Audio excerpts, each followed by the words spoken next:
সুপ্রিয় শিক্ষার্থী বন্ধুরা, আসসালামু আলাইকুম। প্রথমে স্বামী স্যারের পক্ষ থেকে সবাইকে স্বাগত।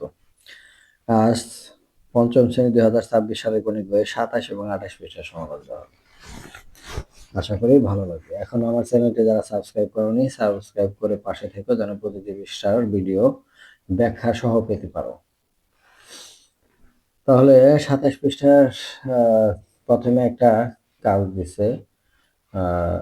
একটি কুয়া খুঁড়তে 8 জন ব্যক্তির 2 দিন সময় লাগে। তাহলে 2 জন ব্যক্তি ওই কুয়া খুঁড়তে কত দিন লাগবে? দিন বেশি লাগবে। তো আমরা প্রথমে এখান থেকে ডাকটা সাজাবো, যে জিনিসটা চাইবো ওইটা ঐকিক নিয়মে ডাইন পাশে রাখতে হবে। এখানে অঙ্কটা চাইছে কি, যে 2 জন ব্যক্তির ওই কুয়া খুঁড়তে কত দিন লাগবে, দিন চাইছে, তাহলে অবশ্যই দিনটা আমাদের ডাইন পাশে রাখতে হবে। এটা বাম সাইড আর এটা হচ্ছে ডাইন সাইড। তো একটি কুয়া খুঁড়তে 8 জন ব্যক্তির কতদিন সময় লাগে? 2 দিন। তাহলে একজন ব্যক্তি যদি ওই কুয়াটা খুঁড়তে যায় তাহলে দিন অবশ্যই বেশি লাগবে। বেশি লাগলে কি গুণ, আর 2 জন ব্যক্তি যদি ওই কুয়া খুঁড়তে যায় তার চেয়ে একটু কম সময় লাগবে, অর্থাৎ ভাগ হচ্ছে 2। এখানে 2, এখানে ভাগ 2। তো এখানে 2 8 দুগুণে 16 ভাগ 2, 16 ভাগ 2 সমান সমান 8 দিন। 16 রে 2 দিয়ে ভাগ করলে 8 দিন সময় লাগে। তো অঙ্কটা যদি আমরা ডাকে করতে যাই তাহলে এভাবে করব, যে 24টি। এবার 5 নম্বরের কাজ, যে রফিকদের বাড়িতে যে পরিমাণ চাল রয়েছে তা দিয়ে তাদের পরিবারে 6 জনের 24 দিন চলে। যদি তাদের পরিবারের সদস্য সংখ্যা 3 জন হয় তাহলে ওই পরিমাণ চাল দিয়ে তাদের কতদিন চলবে? অর্থাৎ যখন 6 জন ছিল 24 দিন খাইছে, তখন যখন লোক সংখ্যা অর্ধেক হয়ে গেছে তখন অর্ধেক দিন যাবে। তো এটা এইভাবেই সাজাতে হবে। এর সমাধানটা এভাবে দেওয়া আছে, আমরা সমাধানটা দেখি। যে 6 জনের চলে 24 দিন, একজনের চলবো বেশি দিন, কারণ 6 জনের যদি 24 দিন যায় তাহলে ওই চাল যদি একজনে খায় তাহলে কি দিন বেশি যাইব? বেশি গেলে হচ্ছে গুণ, তাহলে 24 গুণ 6। এরপরে 3 জন, 3 জনের একজনের যদি বেশি যায় তাহলে 3 জনের আরেকটু কম যাবে, তাহলে এখানে ভাগ হবে 3। এটা হচ্ছে 24, এটা 6 ভাগ হচ্ছে 3। তাহলে 4 6 24, হাতের আছে হলো 2, 6 দুগুণে 12 আর 2 14, 144 ভাগ হচ্ছে 3। এখন এই 3 দিয়ে যদি এটারে ভাগ দেই তাহলে 12-র মধ্যে 3 যায় 4 বার, আর থাকে বিয়োগ করলে 2 2 24, 3 8 24, 48 দিন। তাদের 48 দিন চলবে। এখানে 2 নম্বরের একটা অনুশীলন আছে, যে রিয়া দোকান থেকে 24টি পেন্সিল 288 টাকা ক্রয় করলো। 36টি পেন্সিল কিনলে তার কত টাকা লাগতো? তাহলে এইটা আমরা ঐকিক নিয়মে করব। 36 যেটা চাইছে ওটা ডাইন পাশে থাকবে, তাহলে চাইছে কত টাকা, তাহলে টাকাটা ডাইন পাশেই থাকবে। তাহলে 24টি পেন্সিলের দাম 288 টাকা, একটির কত? 36টি কত? এখানে আমরা এইভাবে করব, যে 24টি পেন্সিলের দাম 288 টাকা, একটি পেন্সিলের দাম কম, 288 ভাগ হচ্ছে 24, 288 24 দ্বারা ভাগ দিলে হয় 12 টাকা। একটি পেন্সিলের দাম 12 টাকা। এভাবে 36টি পেন্সিলের দাম তাহলে বেশি হবে, 36 গুণ 12, তাহলে কত? 432 টাকা। আমরা গুণগুলো এইভাবে করে দেখাইতে পারি। 6 দুগুণে 12, 3 দুগুণে 6 7, আর হচ্ছে 1 গড় বাদ 36, 2 6 6 6 12 13, আর হচ্ছে 432 টাকা। এখানে আরেকটা কাজ আছে, যে 2000 টাকা বিনিয়োগে মুনাফা হয় 200 টাকা। 500 টাকা মুনাফার জন্য কত টাকা বিনিয়োগ করতে হবে? তাহলে বিনিয়োগের পরিমাণ চাইছে, তাহলে 200 টাকা বিনিয়োগ মুনাফা হয়, কত টাকা বিনিয়োগ করে? 2000 টাকা। 2000 টাকা বিনিয়োগে 1 টাকা মুনাফা হয় কত টাকা বিনিয়োগে? আর কম টাকা বিনিয়োগে, তাহলে 2000 ভাগ হচ্ছে 200, এত টাকা বিনিয়োগে। আর 500 টাকা মুনাফা হয়, এই 500 তাহলে বেশি হবে গুণ, তাহলে 2000 ভাগ হচ্ছে 200 গুণ হচ্ছে 500, তাহলে আমরা এটা যদি ভাগ করি এরকম 2000 ভাগ হচ্ছে 200, 0 0 0, 2 2 কাটা গেলে 1 0 10, এখানে থেকে 10 গুণ হচ্ছে 500। তাহলে 500 10 দিয়ে গুণ দিলে শূন্য একটা বেড়ে যাবে, খালি শূন্য। 5000 এত টাকা বিনিয়োগে, উত্তর 5000 টাকা বিনিয়োগ করতে হবে। এখন 28 পৃষ্ঠায় কিছু অঙ্ক দিচ্ছে, নিজে করতে বলছে এই অঙ্কগুলা। 4টা অঙ্ক আছে এখানে, 4টা অঙ্ক আমি বইতে করে দেখাবো। তাহলে প্রথম অঙ্কটা হিসাব করি, অঙ্কটা তো আছেই। তাহলে এখানে প্রথম বন্ধনীর কাজ আগে করতে হবে। প্রথম বন্ধনীর মধ্যে যেটা গুণ ভাগ যোগ বিয়োগের মধ্যে যেটা ভাগ থাকবে সেটা কাজ আগে করতে হবে, অর্থাৎ এই ভাগটার কাজ আগে করতে হবে আমাদের, তারপরে বিয়োগের কাজ। আর বাকি এই অংশগুলা যতক্ষণ এটির কাজ শেষ না হয় ততক্ষণ আমাদের করতে হবে, আর বাকিগুলা একই নিয়মে বসবে। সমান 78 বিয়োগ 56 যোগ হচ্ছে 165 বিয়োগ, এখন এইটা ভাগ করলেও তো ফার্স্ট ব্র্যাকেট থেকে যায়, 6 দিয়ে 48 ভাগ করলে 8 গুণ 9, এখানে কিন্তু ফার্স্ট ব্র্যাকেট থেকে যায়। গুণ হচ্ছে 2 সেকেন্ড ব্র্যাকেট থার্ড ব্র্যাকেট।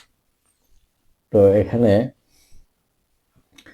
78 বিয়োগ হচ্ছে 56 যোগ সেকেন্ড ব্র্যাকেট 165, তো এটা 8 নং 72 বিয়োগ হচ্ছে 72 গুণ 2 সেকেন্ড ব্র্যাকেট থার্ড ব্র্যাকেট। তাহলে এখানে 78 বিয়োগ 56 যোগ হচ্ছে 165, এই দুইটা গুণ দিতে হবে, গুণ দিলে কত হবে? 144। তাহলে 165 বিয়োগ হলো 144, এখানে সেকেন্ড ব্র্যাকেট, এখানে সমান দেয়া সাইডে করি, তোমরা খাতায় নিচে নিচে করবা। 78 বিয়োগ হচ্ছে থার্ড ব্র্যাকেট 56 যোগ, এই দুটো বিয়োগ করলে কত হয়? 144, 165 থেকে 144 বিয়োগ করলে হয় 21, এই যে 21। এখন এই 78 বিয়োগ হচ্ছে 21 আর 56 যোগ করলে হয় 77, এটা বিয়োগ করলে হয় 1, এই 1 হচ্ছে এই সরল অঙ্কের উত্তর। এবার আমরা 2 নম্বরটা দেখব।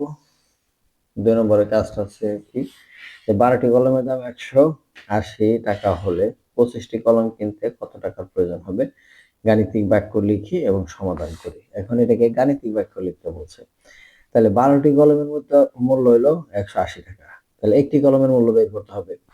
তাহলে 180 অর্থাৎ গাণিতিক বাক্য লিখে নিই, যে গাণিতিক বাক্য, বাক্যটা কি? তাহলে 180 ভাগ হচ্ছে 12, তাহলে একটার মূল্য বাইরিল। তো একটার মূল্য বের হইলে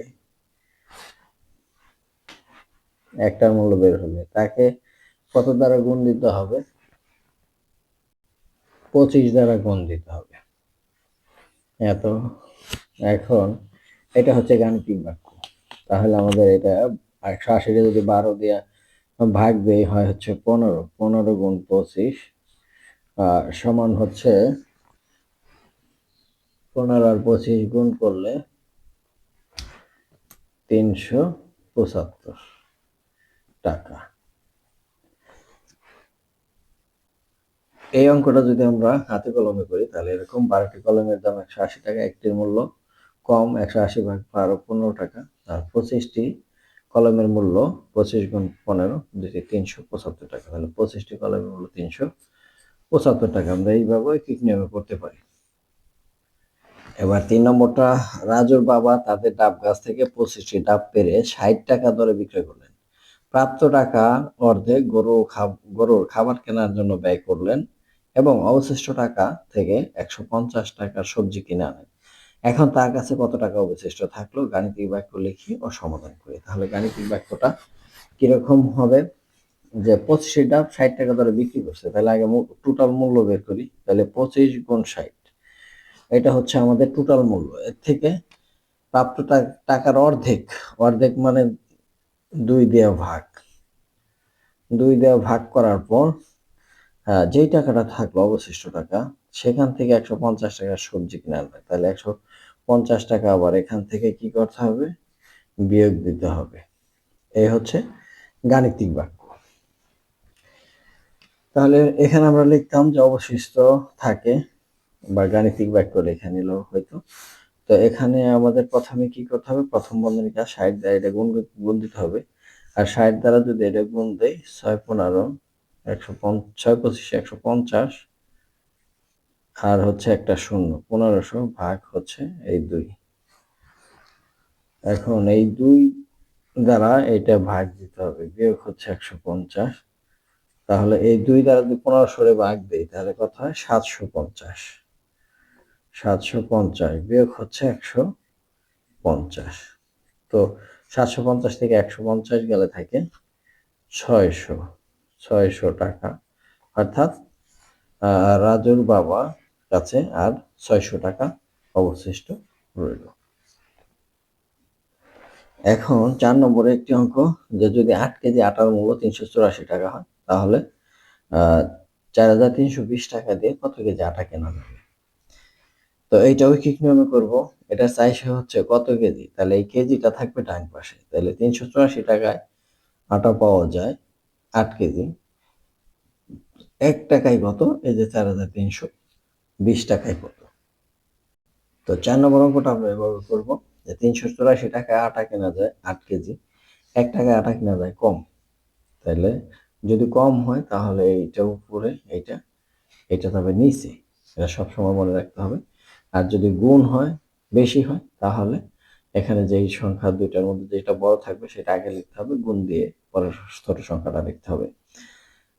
আর হচ্ছে 4320 টাকায় পাওয়া যায় 4320 গুণ আর এটা। এখন এটা কাটাকাটি এভাবে করবো আমরা, যে 8 দিয়ে এটা কাটলে 90, আর 90 দ্বারা এটা ভাগ করলে, সরি 8 দ্বারা 384 ভাগ করলে হয় 48। এই 48 দ্বারা আবার এটাকে ভাগ করলে হয় 90। আমরা দুইটা অংশ করে দেখাইছি, যে এই 90 হচ্ছে এই নিচের অংশ, এই নিচের অংশ। আমরা এখানে এক লাইনেই করতে পারি, যে 8 দ্বারা 384 ভাগ করলে 48, আবার 48 দ্বারা 4320 কে ভাগ করলে হয় 90। তাহলে 90 কেজি চাল সে কিনতে পারবে 4320 টাকা দিয়ে। তাহলে অতএব 4320 টাকায় 90 কেজি আটা পাওয়া যাবে।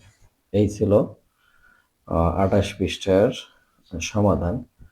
তো শিক্ষার্থী বন্ধুরা, আজ এই পর্যন্তই, দেখা হবে পরবর্তী পৃষ্ঠার ভিডিও নিয়ে। সে পর্যন্ত সবাই সুস্থ থাকবে। ধন্যবাদ সবাইকে।